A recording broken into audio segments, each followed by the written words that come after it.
Imagine having an entire Pinterest board dedicated to references of cool dynamic poses, only to draw exclusively characters that are in static poses. Couldn't be me. Ha ha ha ha. Actually, yes, that is exactly me, and since I am just now recovering from whatever horrible plague is going around right now, I decided this week I would take it a little easy, and instead of doing a full render, take some time to do some studies and some practice action sketches with my D&D characters. Jumping right into the first sketch, this was a suggestion given to me by my dad, always pushing me to be a better person. Actually, he was just curious to find out if Fing had a special weapon that he uses, which yes, Fing does. It's a really cool sword that bursts into flame and deals fire damage that I very fittingly named Calcifer. And my dad remarked on how cool Fing would look if he was swinging his sword around with the flames sort of trailing behind. And you gotta admit, the concept is very compelling. Originally, I was going to fully render this image alone for the video, have him fading in from a dark background, and as cool as that sounds, for once in my life, I decided to give myself a little bit of a break. By a little bit of a break, I mean I worked on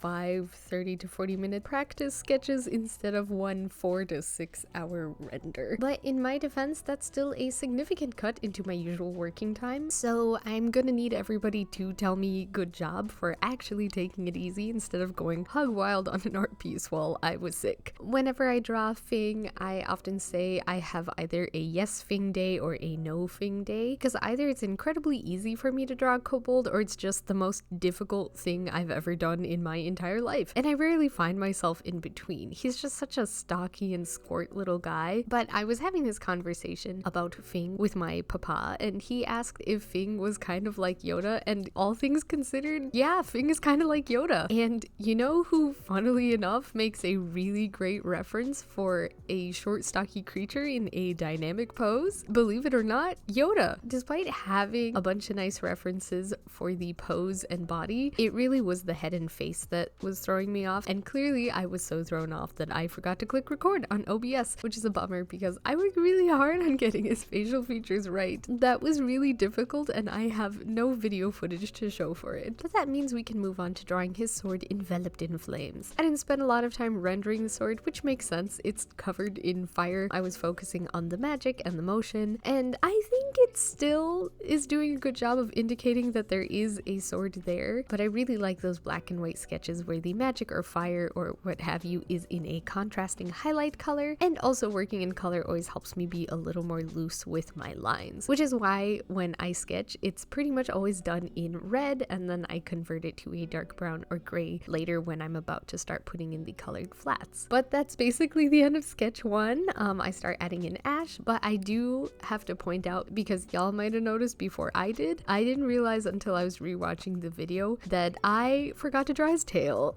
But on to the next sketch. This one is not the most dynamic of poses, but I do tend to draw my characters mostly facing forward, at most turn slightly to the right or left, and I just thought it would be good practice to draw a character looking over their shoulder. I tend to avoid drawing characters with their backs facing the viewer and avoid dramatic movement in general because my art is very character design focused. I want the viewer to be able to clearly see all the details in the clothing, all the layers, and I know dynamic poses don't necessarily have to obscure outfits. I mean, you can see plenty of detail in MiHoYo's splash art, but I'm just gonna need you to let me have this one. Just to be perfectly transparent about what I'm doing here, none of the poses in this video are off the dome. All of these were made primarily working off of a single reference. I'm just here to practice some movement. For this pose, I was thinking some classic Inkashi art because I love Inkashi with my whole heart. Since she is turned away, I got to spend less time thinking about clothing elements and spent more time thinking about fabric movement as well as the movement in her hair. To be honest, I actually don't think I got the way her braids should move correct in this, but I was just struggling with the overall composition, and I didn't want her hair blowing crazily in the wind because the braid is kind of iconic, so it is what it is. I actually love working in grayscale. I love how it allows you to think about lighting without worrying about colors or undertones. Just you know, nice dramatic lighting. I know that some people's process include doing a grayscale underpaint and then using a filter layer like Multiply to apply color. I tried that a couple of times a while ago. I remember it being a lot harder than it looked, but maybe I should give it another shot sometime. I don't know, we'll see. But I think I like working in grayscale so much because a lot of my pre-digital era was done in grayscale, and it's just such a comfort zone for me, and I often forget that. Of course, we have to go with some iconic purple lightning shaped magic for my cleric sorcerer. As in Kashti, I actually didn't use a ton of lightning based spells. I did have Witch Bolt, which I used a couple of times, but to be honest, I mostly used support spells to heal and embolden allies alongside spiritual weapon. Funnily enough, I never actually settled on what Inkashti's spiritual weapon looks like, and I know you can technically change it every time, it doesn't have to be something specific, but after her commander Haskell died, it started to take on the form of a shadowy version of his axe or his sword. But on that incredibly sentimental note, we are on to drawing number 3. We're going kind of fast here. I was kind of at a loss for who to draw here, so I started out by sketching the pose I wanted to emulate and then figured out which character fit the bill from there. And I ended up with a character that I've never drawn before. In a previous video, I briefly mentioned an Air Genasi College of Lore bard by the name of Myrrh. I'm gonna be honest, most of my characters are a little bit edgelord in one way or another, but Myrrh was one of the first ones I made that really indulged in that. She wore one of those Venetian jester masks with a sad face and tears on it. She wore typical jester's garb, but it was all black from head to toe, and she performed and sang at funerals when she wasn't busy adventuring, I guess. I didn't spend too much time developing her because I made her for a Prisoner 13 Keys to the Golden Vault one-shot that an old friend of mine ran. Myrrh was originally going to be a rogue because it not only suits the aesthetic, it would have been incredibly practical for that one-shot, but if I made my characters optimized for the game and didn't just fully commit to an incredibly specific aesthetic or bit, then it simply wouldn't be one of my characters, so I went bard. She was going to be a College of Spirits bard because of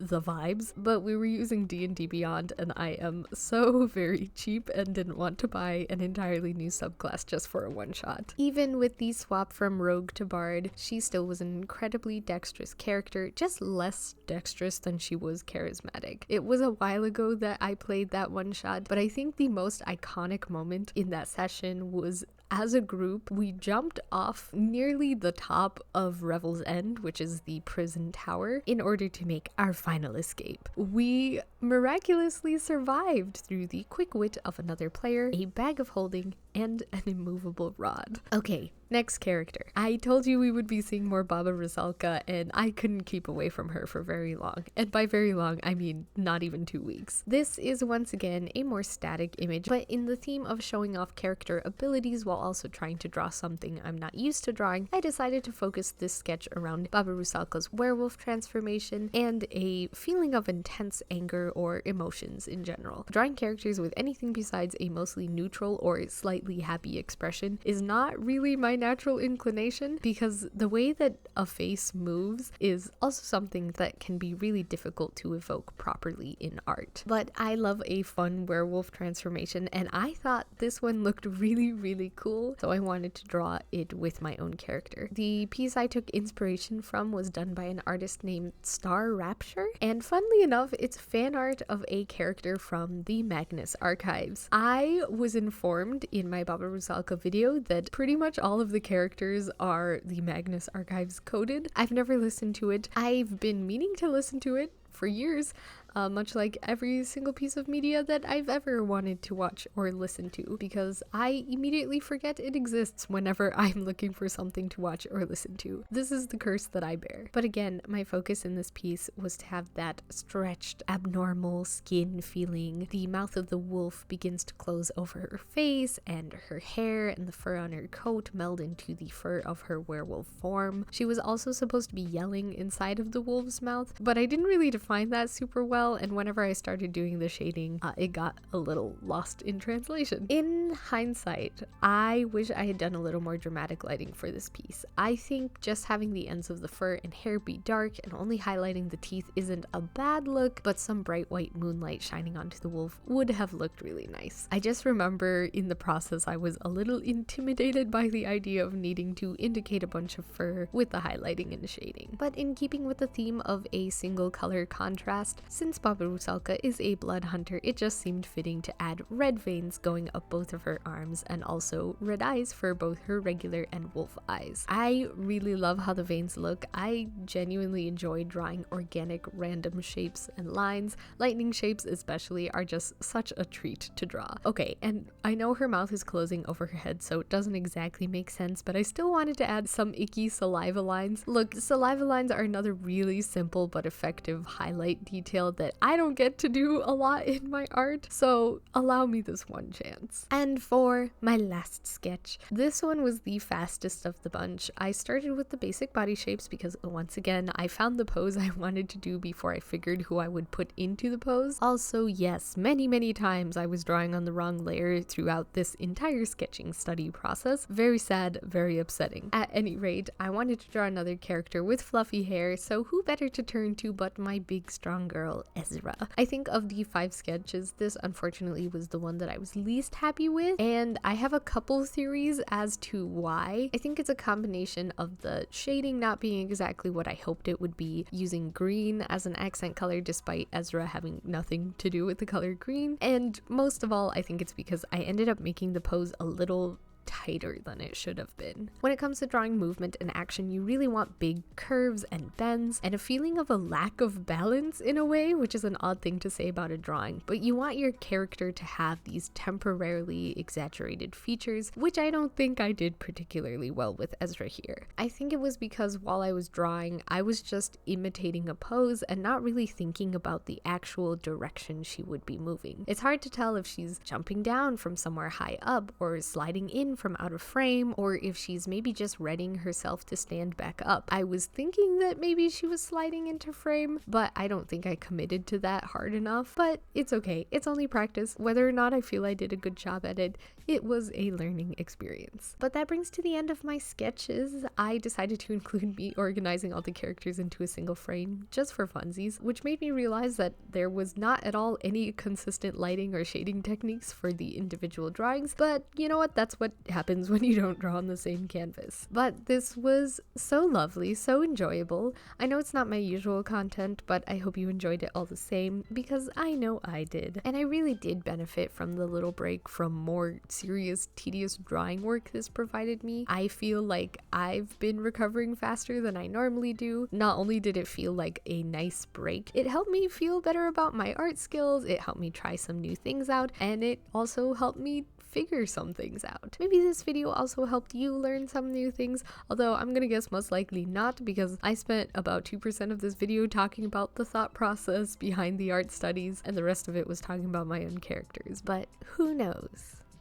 Not me.